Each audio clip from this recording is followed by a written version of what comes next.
Selamat pagi, selamat bertemu kembali di hari ini, hari Jumat pada tanggal 8 Januari 2021. Hari ini kita masuk di pembelajaran ilmu pengetahuan alam. Kita masuk di pembelajaran 2 pada halaman 19 sampai 21. Jadi buka buku temanya pada halaman 19 sampai 21.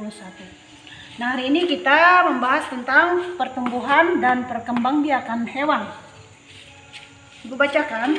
Kita sudah mengetahui daur hidup hewan peliharaan seperti ayam, kelinci, dan kucing. Kupu-kupu memiliki daur hidup yang berbeda dengan daur hidup hewan-hewan tersebut. Nah, daur hidup adalah proses tahap pertumbuhan dan perkembangan suatu organisme.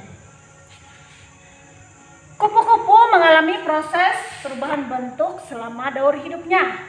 Proses perubahan bentuk fisik setelah lahir atau menetas disebut metamorfosis. Jadi pengertian metamorfosis adalah proses perubahan bentuk fisik setelah lahir atau menetas. Nah, di sini dijelaskan tentang metamorfosis kupu-kupu. Nah, metamorfosis kupu-kupu ini adalah metamorfosis sempurna, di mana hewan dalam siklus dalam hidupnya mengalami perubahan pada bentuk tubuhnya. Jadi perubahan bentuk tubuhnya.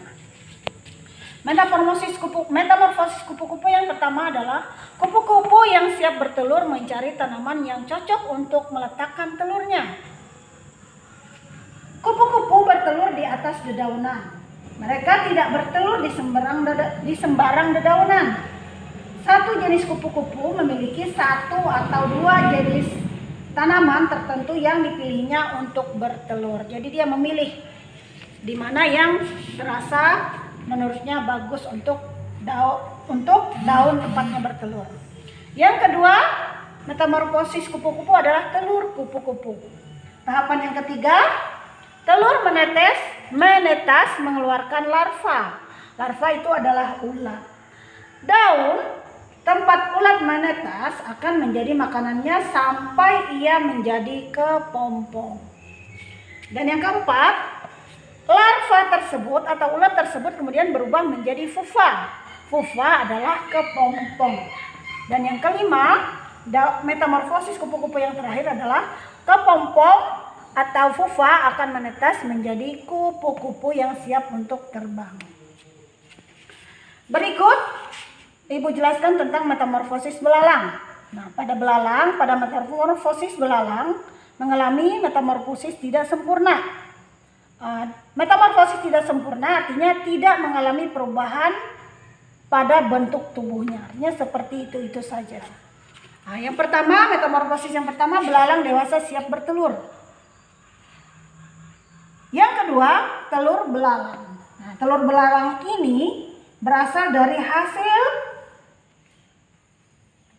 pembuahan sel betina oleh spermatozoa pada belalang jantan. Artinya hasil pembuahan. Yang ketiga, nimpa tak bersayap. Nah, nimpa tak bersayap ini artinya belalang kecil yang pada umumnya berwarna putih dan berubah warna menjadi hijau atau coklat sesudah terkena sinar matahari beberapa saat lamanya. Yang keempat, nimpa bersayap. Artinya belalang dewasa mempunyai sayap yang lengkap dan kuat sehingga bisa digunakan untuk terbang. Jadi belalang merupakan serangga yang seringkali menjadi hama bagi tanaman para petani. Selanjutnya kita masuk di pembelajaran 3 mata pembelajaran IPS. Silakan buka buku temanya pada halaman 25 sampai 28. Ibu jelaskan kegiatan mengembangbiakan hewan ternak dan pertanian. Jadi di sini kita membahas tentang kegiatan mengembangbiakan hewan ternak dan pertanian. Beternak merupakan kegiatan mengembangbiakan hewan ternak untuk memenuhi kebutuhan manusia, artinya kebutuhan sehari-hari.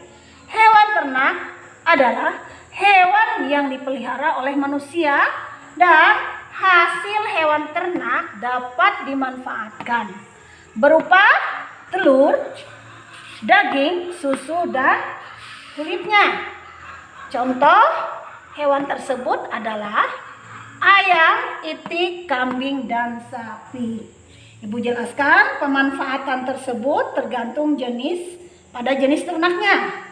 Hewan-hewan tersebut dipelihara oleh manusia dan dimanfaatkan manusia sesuai dengan tujuannya. Kemudian keahlian yang dibutuhkan para peternak agar usaha peternakan dapat menghasilkan hewan ternak yang berkualitas adalah sebagai berikut. Berkualitas ini artinya hewan ternak yang bermutu tinggi. Yang pertama, mengetahui keadaan penyakit pada hewan. Nah, penyakit pada hewan ternak dapat menimbulkan kerugian ekonomi yang cukup besar bagi peternak tersebut. Nah, jadi harus mengetahui kita penyakitnya agar bisa diobati atau ditanggulangi. Yang kedua, mengetahui kesehatan pada hewan ternak. Nah, hewan ternak bisa jika dikatakan sehat jika dia masih aktif bergerak, nafsu makannya baik, dan tidak ada kotoran di mata, hidung, dan anus. Yang ketiga, kualitas makanan yang akan diberikan makanan pada hewan ternak, artinya kualitas makanannya. Dijelaskan jenis makanan yang dapat digunakan untuk makanan ternak yang baik adalah seperti rumput, pakan fermentasi, mineral, dan disertai dengan vitamin. Nah, yang terakhir, menyediakan tempat yang layak untuk hewan. Nah, misalnya membuatkan kandang yang layak untuk jenis hewan tersebut. Selain beternak, kegiatan pertanian merupakan kegiatan yang paling banyak dilakukan masyarakat Indonesia. Hasil pertanian contohnya adalah buah mangga, buah apel, brokoli, wortel, kembang kol, dan lain-lain. Tumbuhan dapat tumbuh subur jika dirawat dengan baik. Artinya dirawat dengan baik, rutin disiram dan diberi pupuk. Nah, selain perawatan, tumbuhan juga memerlukan lingkungan yang sesuai. Nah, yang sesuai artinya sebagai negara agraris, Indonesia memiliki lingkungan alam yang mendukung tumbuh kembangnya aneka jenis tanaman pertanian. Nah, kondisi tersebut menghasilkan produk pertanian yang berkualitas baik. Nah, di sini dijelaskan lingkungan yang sesuai agar tanaman dapat tumbuh subur adalah yang pertama, dapat pencahayaan. Artinya dapat cahaya matahari yang cukup agar bisa melakukan proses fotosintesis. Yang kedua, nutrisi atau makanan. Yang ketiga, air. Keempat, tanah. 5, kelembapan. Dan keenam, suhu yang cocok untuk jenis tanaman tersebut. Nah, itulah penjelasan Ibu di pembelajaran IPA tentang pertumbuhan dan perkembangbiakan hewan. Kemudian di pembelajaran IPS tentang kegiatan mengembangbiakan hewan ternak dan pertanian.